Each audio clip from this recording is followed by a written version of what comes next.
بات کبھی باہر نکلی بعد میں لیٹر آن جب ختم ہو رہا تھا یا تو کبھی کوئی اور فین ریئیکشن ہوا جو آپ شیئر کر سکیں؟ بہت. ان دنوں اگر کوئی کسی شادی میں چلے جاتے تھے تو مشکل ہو جاتا تھا بیٹھنا. آٹوگراف کا فیشن تھا تو بس لوگ مل کے اتنے خوش ہوتے تھے, ہاتھ پہ آٹوگراف لے رہے ہیں, میں تو دھوں گی نہیں, اور پیسوں پہ لے رہے ہیں, ٹیشو پہ لے رہے ہیں, کسی بھی طرح سے وہ جو ان کی آنکھوں میں خوشی ہوتی تھی نا اس وقت مل کے, کیونکہ اتنا ان ایکسپیکٹڈ ہوتا تھا. کوئی سوشل میڈیا پلیٹ فارمز نہیں تھے, صرف ایک ٹی وی ہی تھا جہاں وہ ہمیں دیکھتے تھے, اور اس کے بعد اگر اپنے سامنے دیکھتے تھے تو ان کی خوشی کی انتہا نہیں رہتی تھی. اب تھوڑا سا میں ایک پرسنل سوال آپ سے کروں گی, if you are okay to answer دس.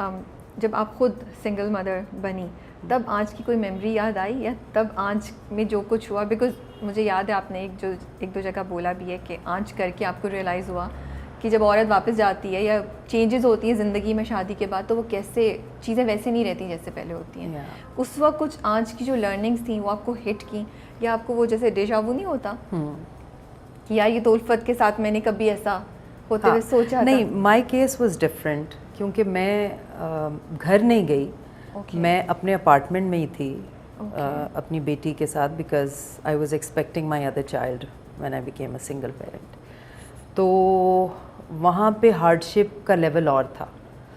گھر والوں کا یہ رویہ دیکھنا آئی ایم شیور وہ زیادہ تکلیف دہ ہوگا, کیونکہ آپ کو ایک ڈفرینٹ اسپیکٹ دیکھنے کو ملا. ہاں, تو میرے لیے ہارڈ شپ یہ تھی کہ مجھے خود سب کچھ کرنا پڑتا تھا, پورا گھر مینیج کرنا پڑتا تھا اس پریگنینسی میں. پھر میں یہ بھی نہیں چاہتی تھی کہ میرے بچے کسی سائیکولوجیکل ٹراما میں ہوں یا ان کو کوئی چیز اس طرح سے ہٹ کرے, تو میں انہیں بھی بہت ٹائم دیتی تھی.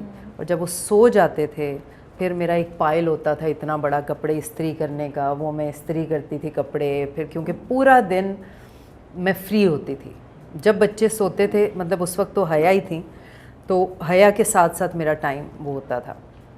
ہاں, میں اپنی دوسری بیٹی جب پیدا ہوئی ہے تو اس وقت انیا کی پیدائش کے لیے مجھے بخار ہوا, اور اس کے بعد جب میں ہاسپٹل گئی تو ڈاکٹر نے کہا کہ ایڈمٹ ہونا پڑے گا, تو ول انڈیوس بیکاز بخار صحیح نہیں ہے. تو اس وقت پھر میں نے بھائی کو کال کیا کہ یہ حیا کو لے جائیں یہاں سے, تو اس طرح سے ہے. تو I was all alone in the hospital, سب اس وقت اپنے اپنے اس میں بزی تھے. اینڈ مائی بڑے بھائی امریکہ میں تھے, ایک بھائی لاہور میں تھے, امی ابو تھے. تو امی کو ہیلتھ ایشوز شروع سے ہی تھے, تو مطلب my father was never okay کہ بچے وہاں چھوڑیں, تاکہ you know my mother can't handle that anymore, but my mother wanted to help me with that. تو ایک دن میں نے حیا کو چھوڑا وین آئی ڈیلیورڈ, تو اگلے دن پھر گھر سے وہ سوپ ووپ آیا اور یہ سب, تو انہوں نے مجھے بتایا کہ حیا کو بہت تیز بخار ہے. تو شام میں پھر میں ڈرائیو کر کے ہی آئی تھی, میری گاڑی وہیں پہ تھی, کیونکہ حیا جب میرے بغیر رہتی تھی تو اسے بخار ہو جاتا تھا. دس از ویری اسٹرینج. تو شی ہیڈ 104 ٹیمپریچر. حیا 1.25 سال کی تھی جب انیا پیدا ہوئی. تو میں خیر رات میں چھپ کے چادر وادر لے کے انیا کو نرسری چھوڑ کے گاڑی چلا کے گئی, اور حیا کو لے کے آئی, ایمرجنسی لے کے گئی اسے. تو بہت تیز بخار تھا. پھر اسے میں نے اپنے پاس ہی رکھا, ہاسپٹل میں وارڈ میں ہی رکھا. تو مطلب وہ اٹیچمنٹ جو تھی وہ ہمیشہ, ایک دفعہ میں پلے کرنے گئی تھی تب بھی اسے بخار ہو گیا. So somehow she couldn't live without me. تو خیر پھر میں گئی گھر میں, تو مجھے تھوڑی بہت ناٹ ٹو دیٹ ایکسٹریم, لیکن ایک حوالے سے اس طرح کی سچویشن فیس کرنی پڑی, اور مجھے بہت دکھ ہوا. And as I said I am very very sensitive, اور ایک انڈیپینڈنٹ عورت کے لیے تو یہ موت ہوتی ہے. صحیح کہہ رہی ہیں. تو میں خیر پھر واپس آئی گھر, اور شاید امتحان ختم نہیں ہوئے تھے زندگی کے. وہ جو ایک ڈلیوری کا فیز گزرا مشکل, اور جب میں گھر واپس آئی تو ہم تینوں کو چکن پاکس ہو گئے. وہ ایک فیز گزرا, but luckily I found a woman, بوا ایک تھیں جو انہوں نے مجھے ہاسپٹل میں ہی جوائن کیا تھا, میری ایک فرینڈ لے کے آئیں, بہاری تھیں وہ. تو انہوں نے بہت پیار سے رکھا ہم سب کو. تو شی واز ود می. تو خیر جب چکن پاکس ٹھیک ہوئے تو میرا اینکل کا ہیئر لائن فریکچر ہو گیا. میں پھر ایک کے بعد ایک خیر میرا فیتھ بالکل نہیں شیٹر ہوا, اور finally then I was out of it. پھر میں یہ سوچتی تھی, میرے لیے بڑا مشکل تھا یہ سوچنا کہ اب میں زندگی میں کروں گی کیا. پہلے میں سوچتی تھی کہ ایک کمرے میں سیلون سٹارٹ کروں. یہ آئیڈیا میرے مائنڈ میں آیا تو میں نے ڈیپلیکس سے جا کے ایڈوانس کورس کیا. تو ہیئر اینڈ میک اپ میں وہ کورس ہو گیا. اس کے بعد پھر کورس کے بعد ہی مجھے سیما طاہر نے جاب آفر کی اپنے انٹرفلو میں ایز کاپی رائٹر. تو I thought let's give it a try. وہ میں نے کچھ عرصہ کی, مگر وہ سیلری اتنی کم تھی کہ وہ جتنے پیسے ہوتے تھے میری گاڑی کے فیول میں ہی لگ جاتے تھے. سو وہ بھی میں نے چھوڑ دی. پھر اس کے بعد مجھے اقبال انصاری صاحب کا فون آیا. انہوں نے کہا کہ میں تو سمجھا تھا کہ آپ ملک چھوڑ کے چلی گئی ہیں, آپ تو یہیں پہ ہیں. تو ایسا کرتے ہیں کہ ایک پروجیکٹ میں کر رہا ہوں, تو اس میں ایک بہت اچھا کیریکٹر ہے, کاسٹ بھی اچھی ہے اور 25 منٹ کا ہے. تو خیر اس زمانے کے حساب سے پیسے مجھے بہتر لگے, تو وہاں سے پھر میں نے دوبارہ سے کام شروع کر دیا. اچھا, تو بیچ میں آپ نے ایکٹنگ سے بریک لیا ہوا تھا اور یہ آپ واپس دوبارہ آئیں. پھر میں واپس سے میں نے ایکٹنگ شروع کی, اور پھر اس کے بعد تو بریک نہیں آیا, پھر تو آپ کنٹینیوس نہیں, اس کے بعد بریک نہیں آیا. آن اینڈ آف اس کے بعد یہ ٹائم آ گیا تھا کہ میں 4-5 شوٹ ایک دن میں کر رہی ہوتی تھی, بیکاز مجھے کام سے مسئلہ نہیں ہوتا تھا. آئی وانٹیڈ کہ میں ابھی اتنی محنت کر لوں جب بچے چھوٹے ہیں.